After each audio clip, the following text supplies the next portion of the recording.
start with definition. Work ethics refers to the norms and standards that guide persons' work or occupational ethics, while the definition for professional ethics is a set of rules that define professional behavior in all domains of employment. Professional ethics is the backbone or fundamental of all professionals and businesses. Employees who do their job ethically contribute to an organization's long-term success. Conduct that violates or commits actions and activities that lead to disrespect for the profession in the workplace can be avoided if workers practice good ethics. When an organization practices professional ethics, it enables firms to obtain positive word of mouth and expand professionally in the market. Therefore, it is critical to concentrate on professional ethics. Based on this article, a code of ethics is a principle that guides an organization in implementing its programs and decisions. A code of ethics practiced for a business and its organization must be appropriate and reflect the ethics, values, and business style of the company. Everyone is responsible for upholding a code of ethics. It is not just practiced, but used for the common good. Practicing a code of ethics in an organization can be beneficial as well as non-beneficial. Based on the interview, their organization adopts the code of conduct and ethics that has been placed for 30 years. Every vision, mission, goals, and so on must be adhered to by every employee who works in the Zakat Collection Center Maiwp. The administration of Zakat institution in each state is different, but the code of ethics is same because it is inspired by Harta Suci Sinan Berhad, and it outlines 10 codes of ethics, each of which is tailored to the value practiced by Muslims. Each of them is made a culture in an organization and make every action or behavior to be easy, manageable, and flexible.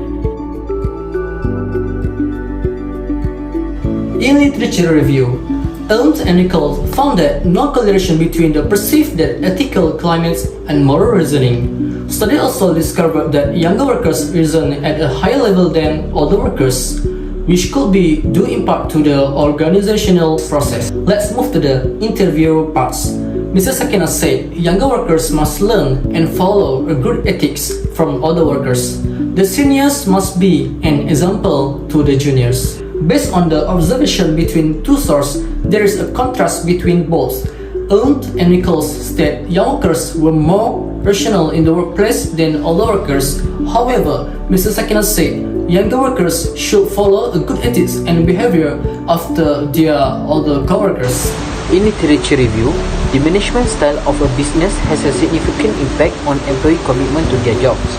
Based on the article about work ethic in an Islamic perspective, the study found that Islamic work ethic have a considerable impact on organizational commitment and job ethic. During the interview, we asked Mrs. Sakina about how Islamic work ethic can influence on the Zakat Collection Center. She said that Islamic work ethic can play a significant role in motivating people to sustain the desired outcome. This can be seen when they incorporate the work with Islamic work ethic.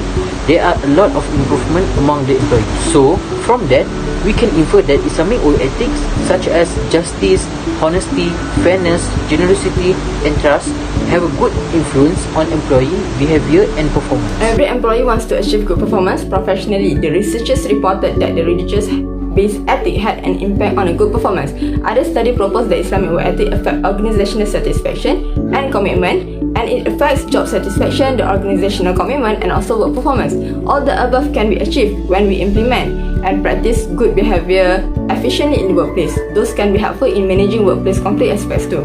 Basically, workplace conflict is seen as something inevitable in an organization. So in our past interview session with Mrs. Sakina, she said that she can assure with her 30 years of work experience in the organization that there was nothing much to say about work conflict in Maiwp and PPZ, as there was barely anything to such thing to happen.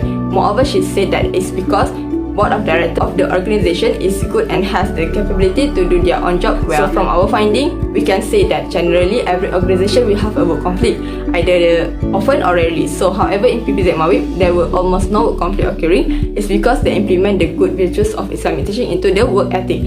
Thus, there are some differences between the usual work conflict in organization and also the work conflict in Maiwp PPZ. Okay, next is about way to strengthen the relationship among workers. Every company has their own leadership style for managing employees, whether or not to associated with spiritual leadership and also inclusive practice. From two different sources, we can conclude that they have the same principle, but in different way to take an action. From the side of Okubah Sa'i Ahmad, Samina Nawai and also Quram Shafi, they prioritize the leader in order to enhance the relationship between employees and employers by displaying a positive attitude and treating employees in such a way. Employees will gain confidence and a better understanding of their duties in the workplace as a result of this approach. Aside from that, Ms. Sakina have claimed that their company consider their daily program to be the cornerstone of leadership. They encourage Friday prayers and also run weekly programs such as morning gathering and morning prayer reading related to work ethics. These programs are conducted constantly to improve the organizational structure and also strengthen the relationship between staff. Next, factors that influence the worker behavior. There are 4 factors that we can conclude based on the interview and also the article that we use. Most of these factors is an external factor. The first one is requirement process. The selection must be fair so that all the selected employees meet the required criteria. The second one is performance appraisal or monitoring.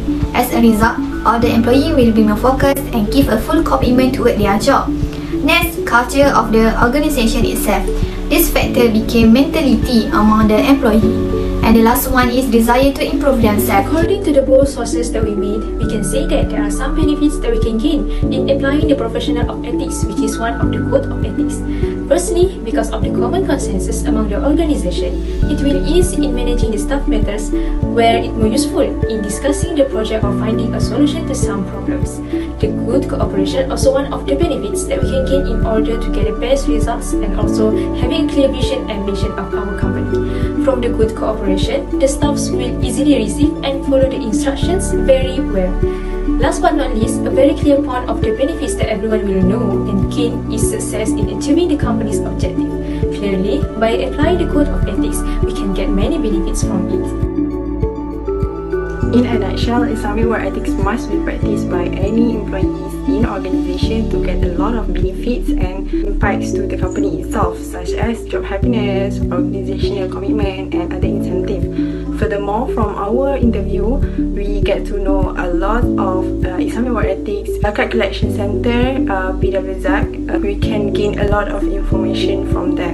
Ethics and organizational commitment are important in having a good and healthy relationship in the organization. That's all from us. Thank you.